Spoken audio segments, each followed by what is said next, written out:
Hey there, guys. What's up? Y'all seem to really enjoy my commentary on episodes 1 through 3 of Team Fortress 2 Espionage.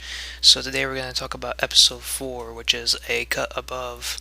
And I'm a little bit nervous right now. I'm kind of shaky because I just had some caffeine, so I apologize. But anyway, let's go ahead and get started. Yeah, I love this song. Hallways of Always from Over. Um, I decided to use their soundtracks because they don't make just one.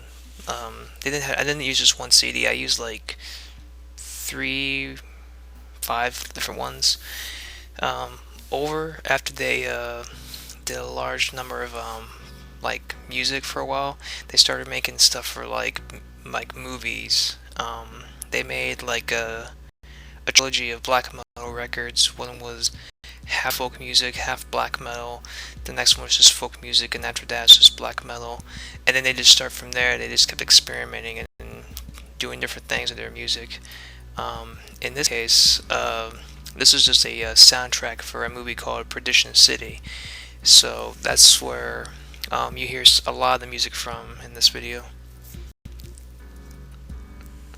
But yeah, like I stated before, when I made this, I actually was just starting to learn how to do like stair stabs and all that stuff. Like, cause at the time, like I really didn't try to do any of this stuff because it didn't really seem like that effective.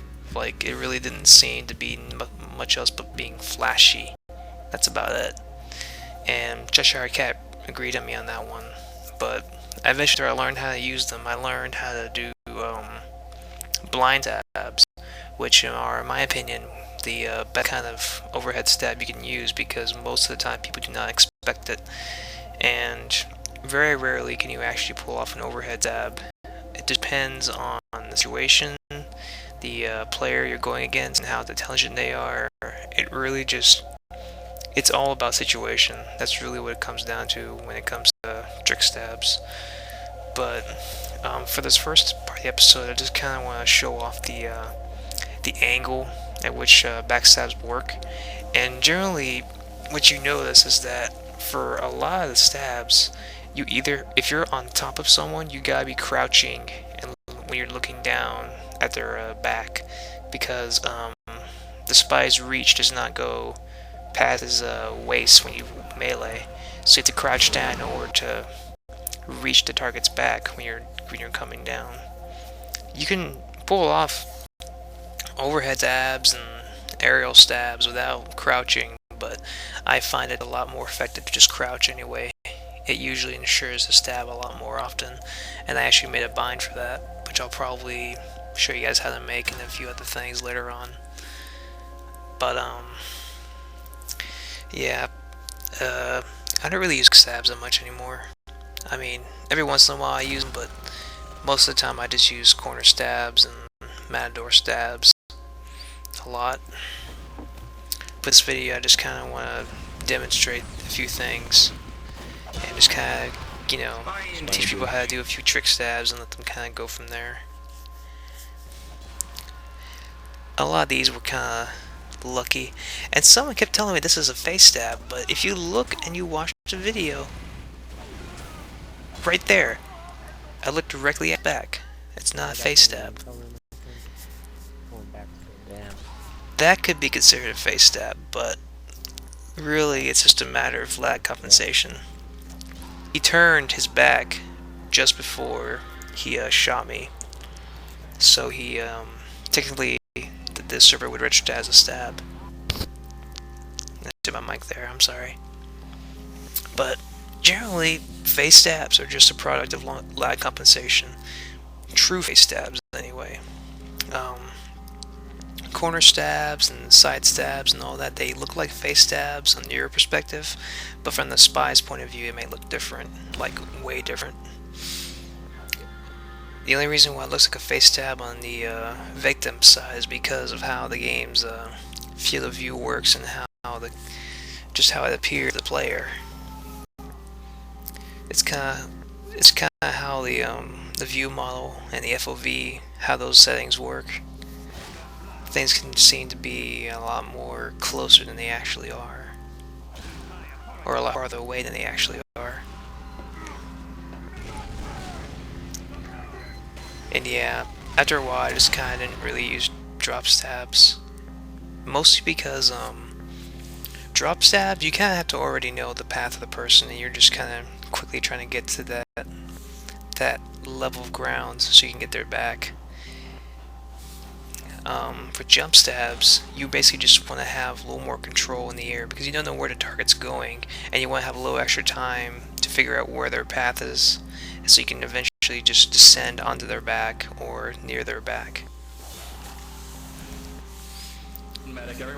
It's really just a matter of practice. That's really all it comes down to. I mean, I wish there was an easy way to say it, but all this stuff is just practice. And apparently, no one knows how to get up there. It's that little light, like that little light that's there by the pillar. Apparently, I'm the only one, or like, I'm not the only one, but there's only like a few people that I know that actually know how to do that. And yeah, I felt pretty awesome when I did that.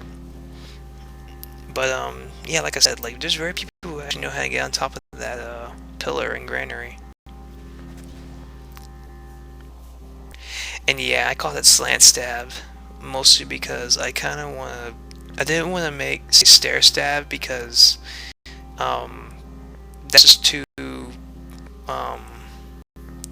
because it doesn't just apply to stairs. It can apply to any slant or form of elevation. Anything that gives you a way to jump over someone's head can qualify as a overhead stab or stair stab. So I didn't want to use that term. I want to do something that's a little bit more broad and really kind of sets in stone what the actual tactic is. Unfortunately, I didn't think of overhead stab at the time, and when someone pointed it out later on, I was just thinking, alright, that's actually a really much more better term to use, so I'll use that next time I make a video. And it's actually one of the reasons why I decided to do the Killing Blow. Like, the Killing Blow is essentially this episode reduxed. It's basically just a redo of it, because I felt that the footage was kind of weak, the information wasn't quite as good, and I figured it'd be really good to kind of go back and refresh these things for later, because if you're going to talk about the new knives that the spy's been given, like the kunai and the eternal reward, I really want to kind of give you a good refresher or a good analysis of the different spy techniques with the knife. It's just more or less just for you guys to kind of, make sure y'all know what's acquired. And yeah, that's actually pretty fun to do at first when I first did it. It was pretty hilarious. And yeah, everyone has done this spot, I know, but it works. Why not? There's plenty of other spots you can do with blind stabs, but if I try to sit down and try to analyze and find all of them, I'd be here forever. Because I need like someone else to help me out with it, and I don't think anyone's really like willing to like spend 12 hours or more with me sitting down and analyzing every single blind stab spot you can possibly do in this game.